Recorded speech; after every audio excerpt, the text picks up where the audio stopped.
আসসালামু আলাইকুম রহমতুল্লাহি ওবরকাতু। সবাই কেমন আছেন? আশা করি সবাই ভালো আছেন আল্লাহর রহমতে। আমাদের এই অঞ্চলটা বছরের প্রায় 6 মাসই পানির নিচে তলিয়ে থাকে জমি। তাই আমরা প্রতিনিয়ত ঘাস পাই না কন্টিনিউ করে। আজকের অনেক দিন পর ঘাস কাটতে গেলাম। ঘাস কাটার জন্য আলহামদুলিল্লাহ মোটামুটি ফলন হয়েছে। তাতে অনেক দিনই গরুরে খাওয়াতে পারবো এই 2 জ্যৈষ্ঠর প্লট থেকে। তো সবাই দোয়া করবেন আমার খামারের জন্য, যেন আমার গরুগুলো সবসময় সুস্থ এবং ভালো থাকে। তাই সবাই দোয়া করবেন, সবার কাছে দোয়া চাই। আসলে আমি গত একটা ভিডিওতে বলছিলাম যে খামারের দুধ কমে গেছে, এই জন্য একটু ক্রাইসিস আছি। আপনারা সবাই জানেন, যারা আমার নিয়মিত ভিডিওগুলো দেখেন, যে আমি খামারের পাশাপাশি একটা ছোট্ট দোকান করি।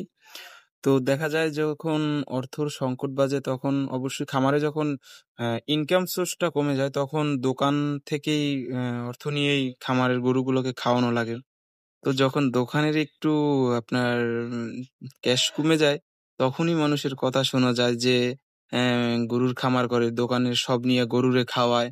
আসলে আমাদের বাংলাদেশে আপনার একটা জিনিসই সবসময় পাবেন যে, কোনো কিছু পান আর না পান কারো কাছ থেকে উপকার, কিন্তু উপদেশটা সবাই দিতে আসে। এই উপদেশ দেওয়ার জন্য কারো কোনো টাকাও লাগে না, এবং দেখবেন যে যার কোনো সারাদিনে কোনো কাজ নাই, ওদিকে কার কখনো দোষ, কার কখনো উপদেশ দেওয়া দরকার। আসলে কিন্তু তার কাছ থেকে কেউই উপদেশ চায় না, বা তার উপদেশ নিতেও রাজি না। তারপরও সে উপদেশ দেবে। তারপরও সবাই মন্তব্য করে। আসলে বিপদের সময় মানুষ কথা বেশি বলবে, শুনাবে, এটাই স্বাভাবিক। তাতে কেয়ার করার কোনো প্রয়োজন নাই। আচ্ছা, সবাই দোয়া করবেন, সবাই ভালো থাকবেন। আসসালামু আলাইকুম রহমতুল্লাহি ওবরকাতু। আসসালামু আলাইকুম রহমতুল্লাহি ওবরকাতু। সবাই কেমন আছেন? আশা করি সবাই ভালো আছেন আল্লাহর রহমতে। আমাদের এই অঞ্চলটা বছরের প্রায় 6 মাসই পানির নিচে তলিয়ে থাকে জমি। তাই আমরা প্রতিনিয়ত ঘাস পাই না কন্টিনিউ করে।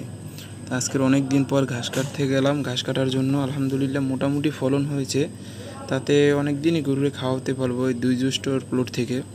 তো সবাই দোয়া করবেন আমার খামারের জন্য, যেন আমার গরুগুলো সবসময় সুস্থ এবং ভালো থাকে।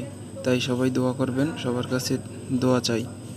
আসলে আমি গত একটা ভিডিওতে বলছিলাম যে খামারের দুধ কমে গেছে, এই জন্য একটু ক্রাইসিস আছি। আপনারা সবাই জানেন, যারা আমার নিয়মিত ভিডিওগুলো দেখেন, যে আমি খামারের পাশাপাশি একটা ছোট্ট দোকান করি। তো দেখা যায় যখন অর্থর সংকট বাজে, তখন অবশ্যই খামারে যখন ইনকাম সোর্সটা কমে যায়, তখন দোকান থেকেই অর্থ নিয়েই খামারের গরুগুলোকে খাওয়ানো লাগে। তো যখন দোকানের একটু আপনার ক্যাশ কমে যায়, তখনই মানুষের কথা শোনা যায় যে